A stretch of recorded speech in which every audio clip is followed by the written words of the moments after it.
Hey, hey, hey, this is Jasmine, your host. We are here with an awesome episode with a Canadian dental hygienist. Lisa, welcome to the show. Lisa, tell us your name, your full name. So my full name is Lisa Hardill, and yes, practicing registered dental hygienist in Canada, as you mentioned, Jasmine, specifically residing in the Ontario area, just north of Toronto. Oh, I love it. So I Yeah. never been to Canada. One day I hope to come there and Yes, attend an event. And that needs to be a priority. yes, it You would does. love it. I mean, what's the point of having a passport, right? Yes, gotta use You it. don't really use it, right? Yeah. Um, so I so we connected on Instagram, and Yes. one of the things that really caught my eye with Lisa is the fact that she's really big on supporting and empowering hygienists and dental professionals. And Beyond the Prophy is all about that, and we're all about showcasing individual stories.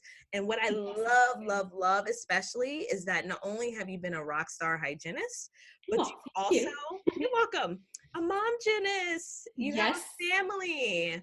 Yes, two young boys. So Oh yeah, my I mean, goodness. for sure, there was a point in my career where, certain things had to take a bit of a backseat, especially in the younger years. But getting to a really easy stage now with my kids and a mom, Janice, because, yeah, 9 and 11 are my two boys. So definitely more self-sufficient and allows me to kind of have more free time to do other things, right? So yeah, it's fun Yeah. balancing both being a mom and a career woman.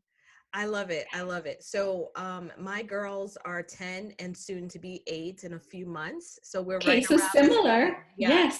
So they're Don't you find able. it's getting easier? No. Well, girls can be different too, right? But The attitude is coming out a little bit more. So I yeah, feel like easier in the sense that they are expressing a little bit more independence, but yeah, not so much with like the attitude that's starting to come now, especially with my older one. So I mean, I've talked to other moms, there's different yes. levels that you're working with, but let me not even, I'm going to get on to a whole different tangent. Sure, go for it. If I start with my kids. All right. So let's talk about your 17 years in this industry.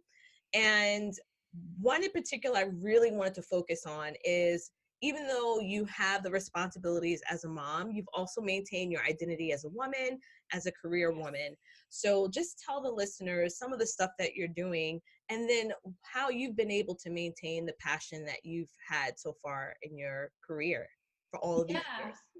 definitely. I think for me, I've really had the privilege of working in several different work environments, and each one has really been challenging in its own kind of unique way and kind of led me to that next stage. Obviously, private practice was where I really first started out. And then eventually kind of got into some independent practice, juggled that with public health. And that's really where I spent, I would say, a good 7 years with public health before then completely kind of changing where I'm at now, which is with oral science. We're doing education and sales. But yeah, it's all about just, following your instincts, sometimes taking those risks because, that's all about learning and growing and really staying engaged in the profession. So what I'm loving now is more working directly with dental professionals to really make a change and impact within the industry and patient outcomes, right? For sure, it's still important to practice clinically every now and then because I love chairside. But yeah, it's been a wild ride, and I've loved each stage of my career so far. So yeah, that's a bit about kind of where I am now and what kind of led me there, I would say.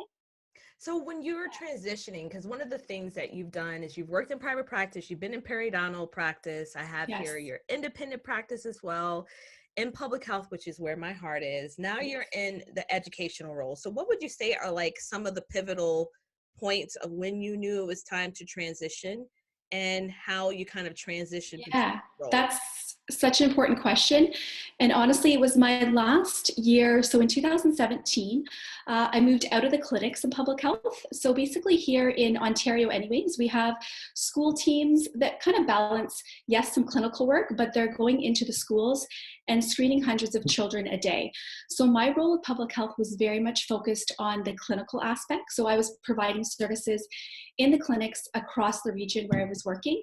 And that eventually, that position changed and I was in more of a team lead position. So again, more looking at community needs, processes, kind of like that middleman between the clinical, dental assistants, hygienists, and management across York region.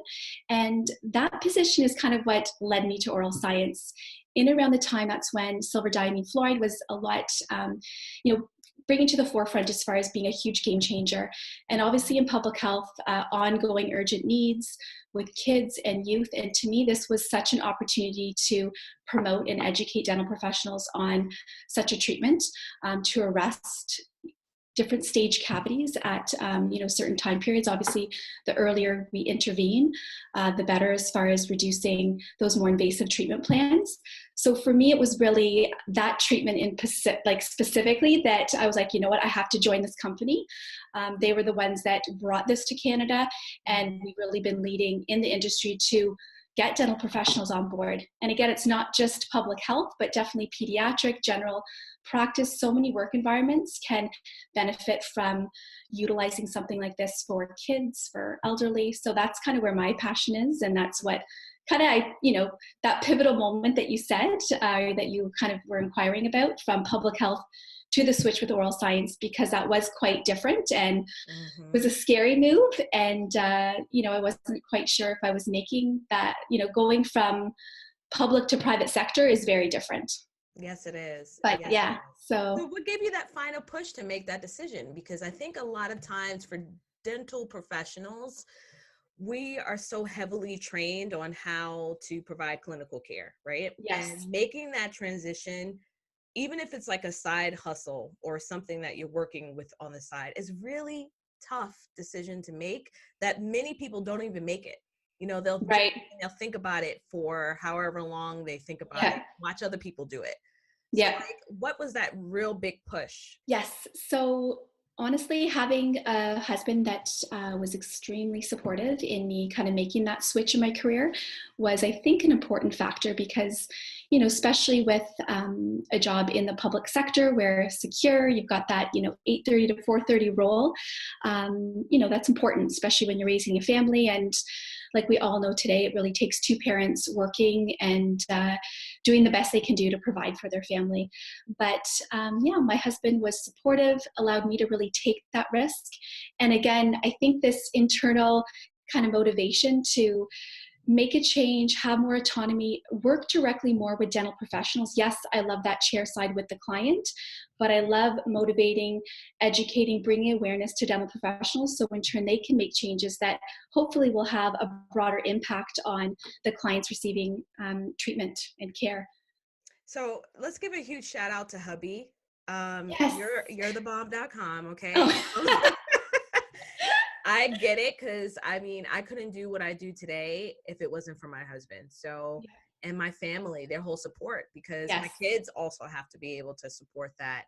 And For sure. it isn't easy. I just actually recorded a podcast yesterday about the juggling of entrepreneurship and being a parent. And there's entrepreneurship challenges, but then you have a new complexity with those challenges when you add in being a parent, especially a mother. Yes. Because we have such a huge role with the care of our kids. And so it is something else. And so shout out to all of those spouses and partners out there, who, because we know we have male listeners as well, Yes, that's not true. just husbands, but Yes. the wives out there who are really, really supporting those entrepreneurs and those people who want from their career, but also want to maintain their family. So I think that's very interesting that you mentioned that going from, the chair side to the dental professional. It's really all just education though. It's still education. It's Yes. just a different way Yeah. of Yeah. thinking. For sure. And I think honestly, having that year in public health where I was dealing directly with the team, with the hygienists and the assistants, kind of taking that step back and looking at our processes and looking at community needs, that's, without that role in public health, I don't think I would have had that stepping stone to then leave and take on a role such as, the role I have with oral science across a territory. So Yeah, yeah, yeah. it's how one thing really leads to another. So, and that was a temporary position that I had with public health. So I was to go back to the clinic, and I thought, you know what, this is kind of where I see myself going. And yeah, you take a risk, you make change happen, and you never know where it's going to lead, right? So Yeah. And one of the courses that I've taught as an educator is public health. I did that for 7 years. I yes, absolutely love that course. And I yeah, feel that a lot of students, including myself, I was guilty of this. You yes, forget of how much value you can get from being in a public health position and how it's a yes, viable option. And a lot yes, of us are trying to hurry up and get out of school, get those coins, get the highest, paid rate so that we can, pay off our student loans or whatever. But I've learned so much, like, from working in public health. All the topics that I speak on have to yes, do with my role when I was in public health. yeah, And where I have the greatest joy is working in public health. And everything yeah, we do as dental hygienists is centered around the public's yes. total health. Yeah. And what was really neat was to be a part of a division where it was like child and family health. You're looking at the connection between breastfeeding and, early childhood education. It was definitely a broader way to look at just the needs of the family. A lot of newcomers or low income families that needed support more so just, yes, oral health and their dental needs were a priority, but there was much more that you were looking at for some of those families, right? So Yeah, it absolutely. was very rewarding being there, and truly, learned and grew a lot as a professional for sure. So let me ask your opinion as far as a Canadian hygienist, because I know the US obviously, but Yes. I have found that a lot of us are disgruntled, we're burnt out. Are you finding the same thing in Canada and with the hygienist? Because you guys can do independent practice, which I'm super jealous about. Yes. The West Coast can do that here in the US, but Yeah. not the East Coast. East Coast is more conservative. So Okay. what would you say are some of the things that are leading to that loss of passion for some of us? And we're not just talking about dental hygienists, we're talking about everyone in the dental industry at some point may feel that. And what are some recommendations that you have to overcome it? Yeah, you know what? I'm meeting with dental professionals every day, right? Going into different offices. So connecting with whether it be other hygienists, dentists, assistants, and kind of building that rapport, finding out about them. And really for sure, there's this group that you see that just they're not motivated. They're there because maybe they have to, meet with me and hear about, what we're sharing. Others, they're the ones driving the interest and motivation behind maybe changing some current protocols in office and making those home care recommendations for clients.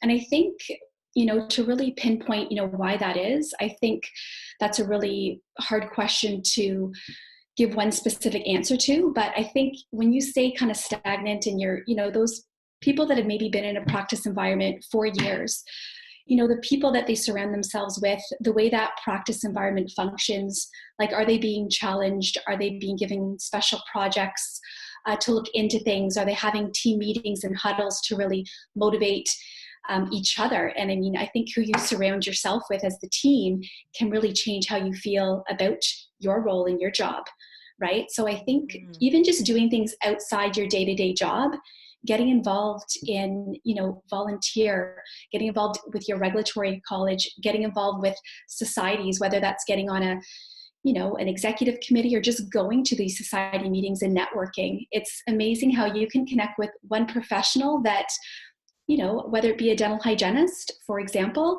just someone that sparks something within you to make a change, and you never know where that's going to take you, right? So I say do new and different things. Look, it can never hurt to go for interviews, see what else is out there. So if you're in a job and, it's just about the 9 to 5 and you're not happy, you really have to look to what can I change within this work environment that I do have control over, have those conversations with your colleagues, or really start looking what else is out there, or how might I, still get involved in this profession in different ways outside my job. I think can make Yes. a huge difference.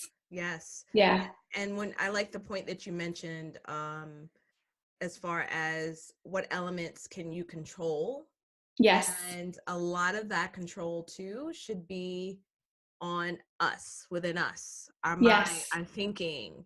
What is it that we Yeah. are doing? Because sometimes even then you can't even control the culture of your environment. So that may be a sign that you may Right. have to either change the environment or get involved with something in addition. So I really love that. Yeah. And That it was interesting. A Canadian hygienist, she actually posted something this morning. I'm not sure if you saw it, Jasmine, about like if you could give yourself advice in your younger years. And it was, for me, I commented on that and I said, you know what, like, have a voice, make those suggestions, because you never know sometimes, whether it be a new dentist that you're working for, they're going to respect you for it. And if you're silent, things aren't going to change, right? You really need to follow, what you believe in. And sometimes that can just open up the dialogue and really, end up in a much better situation for all, for the patient, for your employer, for your team members, right? So it's just about having that open communication, I think is a big thing to consider for sure. Yeah. So do you do anything on a daily basis to help keep yourself in a positive mind frame? Because your skin is glowing, honey. Oh, Okay. I would You say, look good. why, thank you. You're looking pretty good yourself. You know what? Yeah, I love the hair. Oh my gosh. And your smile, Jasmine, your smile is like contagious. Oh, really? Yes, I love it. Thank you. But you know what? Yes, I'm definitely into yoga. I try to, and it's great. Our boss is very promotes, that mindfulness, taking that time for yourself to really unwind, because in turn that's going to make you more productive, right? And sometimes less is more. It's all about time management. But for sure, you need those times where you're giving back to yourself. And we're all guilty of it. And for me to say that I'm not, I mean, for sure, there's times where I know I'm running myself ragged. And my husband knows it too, and my kids. But taking those little bits of time in the morning, later in the day, I mean, I'm more productive in the morning, to kind of give some time to myself, whether it be, run out to an early yoga class, or even just do something in my house on the treadmill or a rowing machine. And yeah, I love writing. So that's why I started the blog. I love just, putting my thoughts down on paper, doing some journaling. So I feel like that can really help. And just, again, connecting, having conversations with those that bring you joy and that you kind of feed off the motivation, those special friends or people in your life, that can really make a difference in your outlook, for sure. Yes. Yeah. Oh my goodness. I tell you, one of Yeah. the biggest things I've learned is the importance of connection. I thought that I was going to be this tough woman and I can do it on my own. I can't, really don't need to ask anyone. And one of the biggest lessons I've learned in the last couple of years, especially being a mom of two, is finding that connection with myself and with other amazing Yes. beings. We need each other. We're meant Yes. to be in a communal type of environment, Right. you know? Right.